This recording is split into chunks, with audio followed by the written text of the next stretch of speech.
Back now to our top story tonight. Today's nationwide protest called for the U.S. to pressure Israel to stop civilian casualties and suffering in the Gaza war. But it comes just as tensions are escalating in the Middle East with Iran's weekend attack on Israel. KTVU's Jana Katsuyama joins us now here in studio with a look at the United States' precarious position here.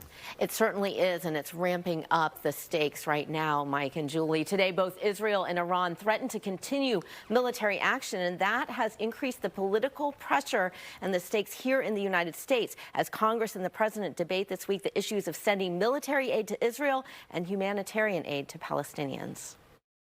Protesters staged large-scale demonstrations Monday, upset at the U.S. government for not doing more to stop the war and help Palestinian civilians in Gaza. Demonstrations erupted in cities across the nation in a coordinated message on tax day, mounting frustration on display over the U.S. not doing more to stop mass civilian casualties and the shortage of humanitarian aid. A sizable majority of Americans, according to polls, believe that U.S. military aid to Israel should be conditional on human rights. President Biden's recent criticism of Israeli Prime Minister Benjamin Netanyahu's war on Hamas and demand for humanitarian aid in Gaza now comes with new complications.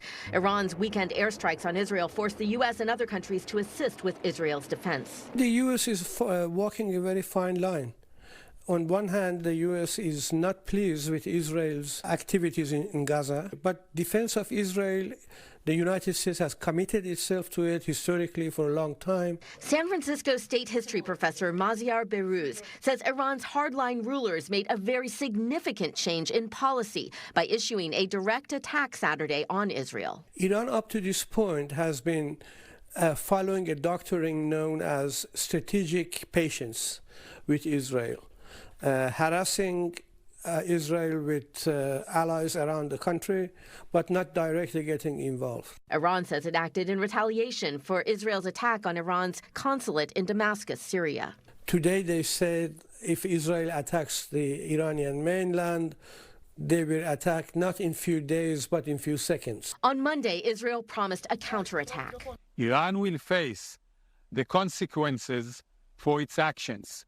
We will choose our response accordingly. The U.S., U.K., and other countries, however, are urging restraint. This attack failed because it was defeated by Israel, by the United States, and by a coalition of other partners committed to Israel's defense. The president urged the prime minister to think about what that success says all by itself. We are working urgently with our allies to de-escalate the situation and prevent further bloodshed. All sides must show restraint.